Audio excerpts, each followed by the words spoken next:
A Tale of Two Cities by Charles Dickens. Book the Second, The Golden Thread. Chapter 14. The Honest Tradesman. To the eyes of Mr. Jeremiah Cruncher, sitting on his stall in Fleet Street with his grisly urchin beside him, a vast number and variety of objects in movement were every day presented. Who could sit upon anything in Fleet Street during the busy hours of the day, and not be dazed and deafened by two immense processions, one ever tending westward with the sun, the other ever tending eastward from the sun, both ever tending to the plains beyond the range of red and purple, where the sun goes down? With his straw in his mouth, Mr. Cruncher sat watching the two streams, like the heathen rustic who has for several centuries been on duty watching one stream, saving that Jerry had no expectation of their ever running dry. Nor would it have been an expectation of a hopeful kind, since a small part of his income was derived from the pilotage of timid women, mostly of a full habit and past the middle term of life, from Tellson's side of the tides to the opposite shore. Brief as such companionship was in every separate instance, Mr. Cruncher never failed to become so interested in the lady as to express a strong desire to have the honour of drinking her very good health. And it was from the gifts bestowed upon him towards the execution of this benevolent purpose that he recruited his finances, as just now observed. Time was when a poet sat upon a stall in a public place and mused in the sight of men. Mr. Cruncher, sitting on a stall in a public place, but not being a poet, mused as little as possible, and looked about him. It fell out that he was thus engaged in a season when crowds were few, and belated women few, and when his affairs in general were so unprosperous as to awaken a strong suspicion in his breast that Mrs. Cruncher must have been flopping in some pointed manner, when an unusual concourse pouring down Fleet Street westward attracted his attention. Looking that way, Mr. Cruncher made out that some kind of funeral was coming along, and that there was popular objection to this funeral, which engendered uproar. "Young Jerry," said Mr. Cruncher, turning to his offspring, "it's a burying." "Hurrah, father!" cried young Jerry. The young gentleman uttered this exultant sound with mysterious significance. The elder gentleman took the cry so ill that he watched his opportunity and smote the young gentleman on the ear. "What do you mean? What are you hurrahing at? What do you want to convey to your own father, you young rip? This boy's a getting too many for me," said Mr. Cruncher, surveying him. "Him and his hurrahs! Don't let me hear no more of you, or you shall feel some more of me, d'ye hear?" "I warn't doing no harm," young Jerry protested, rubbing his cheek. "Drop it, then," said Mr. Cruncher. "I won't have none of your no-harms. Get atop of that there seat and look at the crowd." His son obeyed, and the crowd approached. They were bawling and hissing round a dingy hearse and dingy mourning coach, in which mourning coach there was only one mourner, dressed in the dingy trappings that were considered essential to the dignity of the position. The position appeared by no means to please him, however, with an increasing rabble surrounding the coach, deriding him, making grimaces at him, and incessantly groaning and calling out, "Ya spies! Tst! Ya, ya, spies!" with many compliments too numerous and forcible to repeat. Funerals had at all times a remarkable attraction for Mr. Cruncher. He always pricked up his senses and became excited when a funeral passed Tellson's. Naturally, therefore, a funeral with this uncommon attendance excited him greatly, and he asked of the first man who ran against him, "What is it, brother? What's it about?" "I don't know," said the man. "Spies! Ya, ya, tst, spies!" He asked another man, "Who is it?" "I don't know," returned the man, clapping his hands to his mouth nevertheless, and vociferating in a surprising heat and with the greatest ardour, "Spies! Ya, ya, tst, spies!" At length a person better informed on the merits of the case tumbled against him, and from this person he learned that the funeral was the funeral of one Roger Cly. Was he a spy?" asked Mr. Cruncher. "Old Bailey spy," returned his informant. "Ya, ya, tst, ya, Old Bailey spies." "Why, to be sure," exclaimed Jerry, recalling the trial at which he had assisted. "I've seen him. Dead, is he?" "Dead as mutton," returned the other, "and can't be too dead. Have 'em out, they're spies. Pull 'em out, they're spies." The idea was so acceptable in the prevalent absence of any idea, that the crowd caught it up with eagerness, and loudly repeating the suggestion to have 'em out and to pull 'em out, mobbed the two vehicles so closely that they came to a stop. On the crowd's opening the coach doors, the one mourner scuffled out of himself and was in their hands for a moment, but he was so alert and made such good use of his time that in another moment he was scouring away up a by-street, after shedding his cloak, hat, long hatband, white pocket-handkerchief, and other symbolical tears. These the people tore to pieces and scattered far and wide with great enjoyment, while the tradesmen hurriedly shut up their shops, for a crowd in those times stopped at nothing, and was a monster much dreaded.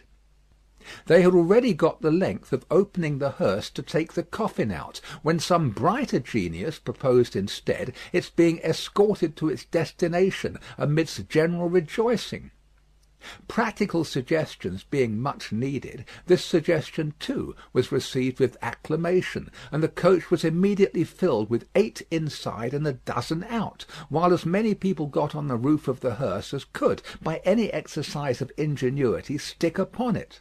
Among the first of these volunteers was Jerry Cruncher himself, who modestly concealed his spiky head from the observation of Tellson's in the further corner of the mourning coach. The officiating undertakers made some protest against these changes in the ceremonies, but, the river being alarmingly near, and several voices remarking on the efficacy of cold immersion in bringing refractory members of the profession to reason, the protest was faint and brief. The remodelled procession started, with a chimney sweep driving the hearse, advised by the regular driver, who was perched beside him, under close inspection for the purpose, and with a pie-man, also attended by his cabinet minister, driving the mourning coach. A bear leader, a popular street character of the time, was impressed as an additional ornament, before the cavalcade had gone far down the Strand. And his bear, who is black and very mangy, gave quite an undertaking air to that part of the procession in which he walked.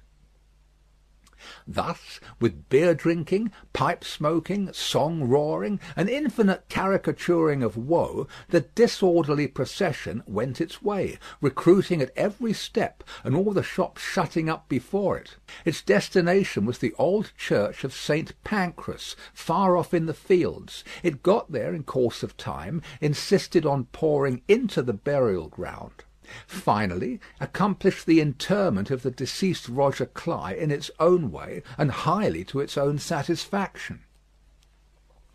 The dead man disposed of, and the crowd being under the necessity of providing some other entertainment for itself, another brighter genius, or perhaps the same, conceived the humour of impeaching casual passers-by as Old Bailey spies, and wreaking vengeance on them. Chase was given to some scores of inoffensive persons who had never been near the Old Bailey in their lives, in the realization of this fancy, and they were roughly hustled and maltreated. The transition to the sport of window-breaking, and thence to the plundering of public houses, was easy and natural. At last, after several hours, when sundry summer-houses had been pulled down, and some area railings had been torn up, to arm the more belligerent spirits, a rumour got about that the guards were coming. Before this rumour the crowd gradually melted away, and perhaps the guards came, and perhaps they never came, and this was the usual progress of a mob. Mr. Cruncher did not assist at the closing sports, but had remained behind in the churchyard, to confer and condole with the undertakers. The place had a soothing influence on him. He procured a pipe from a neighbouring public-house, and smoked it, looking in at the railings and maturely considering the spot.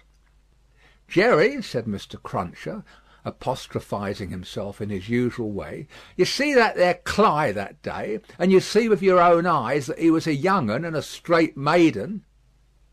Having smoked his pipe out, and ruminated a little longer, he turned himself about that he might appear, before the hour of closing, on his station at Tellson's. Whether his meditations on mortality had touched his liver, or whether his general health had been previously at all amiss, or whether he desired to show a little attention to an eminent man, is not so much to the purpose as that he made a short call upon his medical adviser, a distinguished surgeon, on his way back. Young Jerry relieved his father with dutiful interest, and reported no job in his absence. The bank closed, the ancient clerks came out, the usual watch was set, and Mr. Cruncher and his son went home to tea. "Now, I tell you where it is," said Mr. Cruncher to his wife, on entering. "If, as an honest tradesman, me winters goes wrong to-night, I shall make sure that you've been praying again me, and I shall work you for it just the same as if I seen you do it." The dejected Mrs. Cruncher shook her head. "Why, you're at it afore my face," said Mr. Cruncher, with signs of angry apprehension. "I'm saying nothing." "Well, then, don't meditate nothing. You might as well flop as meditate. You may as well go again me one way as another. Drop it altogether." "Yes, Jerry." "Yes, Jerry," repeated Mr. Cruncher, sitting down to tea. "Ah, it is yes, Jerry. That's about it. You may say yes, Jerry." Mr. Cruncher had no particular meaning in these sulky corroborations, but made use of them, as people not unfrequently do, to express general ironical dissatisfaction. "You and your yes, Jerry," said Mr. Cruncher, taking a bite out of his bread and butter, and seeming to help it down with a large invisible oyster out of his saucer. "Ah, I think so. I believe you." "You're going out to-night?" asked his decent wife, when he took another bite. "Yes, I am." "May I go with you, father?" asked his son, briskly. "No, you mayn't. I'm a-going, as your mother knows, a-fishing. That's where I'm going to. Going a-fishing." "Your fishing rod get rather rusty, don't it, father?" "Never you mind." "Shall you bring any fish home, father?" "If I don't, you'll have short commons to-morrow," returned that gentleman, shaking his head. "That's questions enough for you. I ain't a-going out till you've been long a-bed." He devoted himself during the remainder of the evening to keeping a most vigilant watch on Mrs. Cruncher, and sullenly holding her in conversation, that she might be prevented from meditating any petitions to his disadvantage.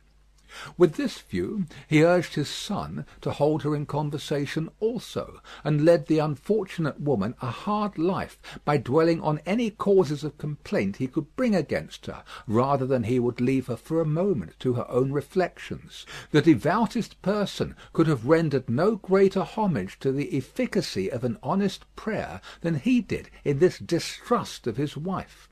It was as if a professed unbeliever in ghosts should be frightened by a ghost story. "And mind you," said Mr. Cruncher, "no games to-morrow. If I, as an honest tradesman, succeed in providing a jint of meat or two, none of your not touching of it and sticking to bread. If I, as an honest tradesman, am able to provide a little beer, none of your declaring on water. When you go to Rome, do as Rome does. Rome will be an ugly customer to you if you don't. I'm your Rome, you know." Then he began grumbling again. "With your flying into the face of your own wittles and drink, I don't know how scarce you mayn't make the wittles and drink here by your flopping tricks and your unfeeling conduct. Look at your boy. He is yourn, ain't he? He's as thin as a lathe. Do you call yourself a mother and not know that a mother's first duty is to blow her boy out?" This touched young Jerry on a tender place, who adjured his mother to perform her first duty, and, whatever else she did or neglected, above all things to lay especial stress on the discharge of that maternal function so affectingly and delicately indicated by his other parent. Thus the evening wore away with the Cruncher family, until young Jerry was ordered to bed, and his mother, laid under similar injunctions, obeyed them. Mr. Cruncher beguiled the earlier watches of the night with solitary pipes, and did not start upon his excursion until nearly 1 o'clock. Towards that small and ghostly hour he rose up from his chair, took a key out of his pocket, opened a locked cupboard, and brought forth a sack, a crowbar of convenient size, a rope and chain, and other fishing tackle of that nature. Disposing these articles about him in skilful manner, he bestowed a parting defiance on Mrs. Cruncher, extinguished the light, and went out. Young Jerry, who had only made a feint of undressing when he went to bed, was not long after his father.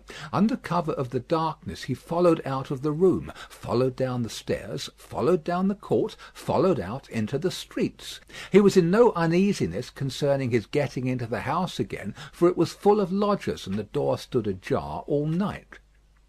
Impelled by a laudable ambition to study the art and mystery of his father's honest calling, young Jerry, keeping as close to house fronts, walls, and doorways as his eyes were close to one another, held his honoured parent in view. The honoured parent, steering northward, had not gone far when he was joined by another disciple of Isaac Walton, and the two trudged on together.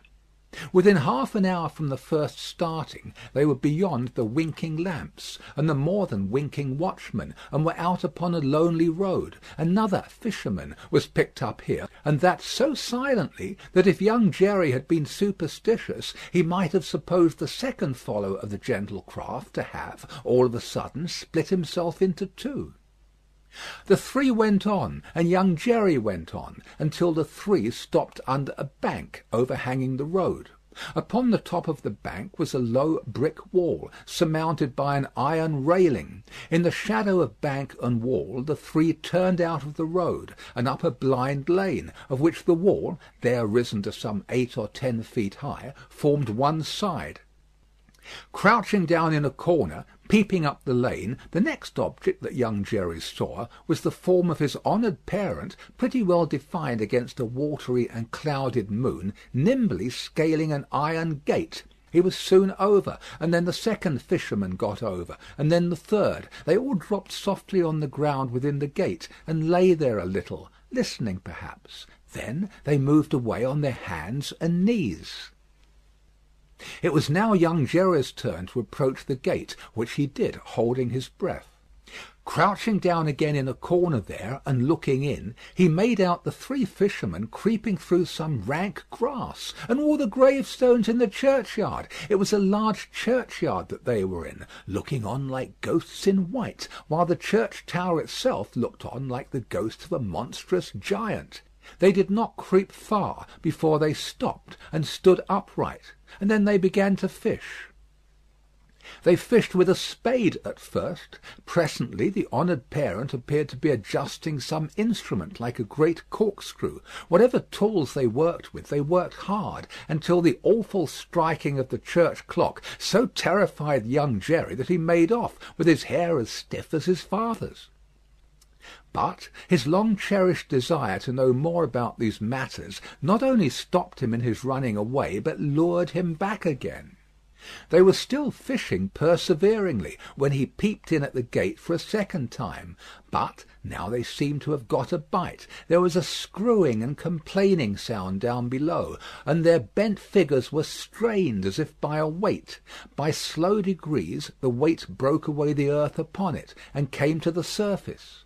Young Jerry very well knew what it would be, but when he saw it, and saw his honoured parent about to wrench it open, he was so frightened, being new to the sight, that he made off again, and never stopped until he had run a mile or more. He would not have stopped then for anything less necessary than breath, it being a spectral sort of race that he ran, and one highly desirable to get to the end of. He had a strong idea that the coffin he had seen was running after him, and pictured as hopping on behind him bolt upright upon its narrow end, always at the point of overtaking him and hopping on at his side, perhaps taking his arm. It was a pursuer to shun. It was an inconsistent and ubiquitous fiend too, for, while it was making the whole night behind him dreadful, he darted out into the roadway to avoid dark alleys, fearful of it coming hopping out of them, like a dropsical boy's kite without tail and wings. It hid in doorways too, rubbing its horrible shoulders against doors, and drawing them up to its ears, as if it were laughing. It got into shadows on the road, and lay cunningly on its back to trip him up. All this time it was incessantly hopping on behind, and gaining on him, so that when the boy got to his own door, he had reason for being half dead. And even then it would not leave him, but followed him upstairs with a bump on every stair, scrambled into bed with him, and bumped down dead and heavy on his breast when he fell asleep. From his oppressed slumber, young Jerry in his closet was awakened after daybreak and before sunrise by the presence of his father in the family room. Something had gone wrong with him, at least so young Jerry inferred, from the circumstance of his holding Mrs. Cruncher by the ears and knocking the back of her head against the headboard of the bed. "I told you I would," said Mr. Cruncher. "And I did." "Jerry, Jerry, Jerry," his wife implored. "You oppose yourself to the profit of the business," said Jerry, "and me and my partners suffer. You was to honour and obey. Why the devil don't you?" "I try to be a good wife, Jerry," the poor woman protested with tears. "Is it being a good wife to oppose your husband's business? Is it honouring your husband to dishonour his business? Is it obeying your husband to disobey him on the vital subject of his business?" "You hadn't taken to the dreadful business then, Jerry." "It's enough for you," retorted Mr. Cruncher. "To be the wife of an honest tradesman, and not to occupy your female mind with calculations when he took to his trade or when he didn't. An honouring and obeying wife would let his trade alone altogether. Call yourself a religious woman? If you're a religious woman, give me an irreligious one. You will have no more natural sense of duty than the bed of this here Thames River has of a pile, and similarly it must be knocked into you." The altercation was conducted in a low tone of voice, and terminated in the honest tradesman kicking off his clay-soiled boots and lying down at his length on the floor. After taking a timid peep at him lying on his back, with his rusty hands under his head for a pillow, his son lay down too, and fell asleep again. There was no fish for breakfast, and not much of anything else. Mr. Cruncher was out of spirits and out of temper, and kept an iron pot-lid by him as a projectile for the correction of Mrs. Cruncher, in case he should observe any symptoms of her saying grace. He was brushed and washed at the usual hour, and set off with his son to pursue his ostensible calling. Young Jerry, walking with the stool under his arm at his father's side along sunny and crowded Fleet Street, was a very different young Jerry from him of the previous night, running home through darkness and solitude from his grim pursuer. His cunning was fresh with the day, and his qualms were gone with the night, in which particulars it is not improbable that he had compeers in Fleet Street and the City of London that fine morning. "Father," said young Jerry, as they walked along, taking care to keep at arm's length and to have the stall well between them, "what's a resurrection man?" Mr. Cruncher came to a stop on the pavement before he answered, "How should I know?" "I thought you knowed everything, father," said the artless boy. Well," returned Mr. Cruncher, going on again, and lifting off his hat to give his spikes free play. "He's a tradesman." "What's his goods, father?" asked the brisk young Jerry. "His goods," said Mr. Cruncher, after turning it over in his mind, "is a branch of scientific goods." "Persons' bodies, ain't it, father?" asked the lively boy. "I believe it is something of the sort," said Mr. Cruncher. "Oh, father, I should so like to be a resurrection man when I'm quite growed up." Mr. Cruncher was soothed, but shook his head in a dubious and moral way. "It depends upon how you develop your talents. Be careful to develop your talents, and ne'er to say no more than you can help to nobody, and there's no telling at the present time what you may not come to be fit for." As young Jerry, thus encouraged, went on a few yards in advance, to plant the stall in the shadow of the bar, Mr. Cruncher added to himself, "Jerry, you honest tradesman, there's hope what that boy will yet be a blessing to you, and a recompense to you for his mother." Book 2, Chapter 14.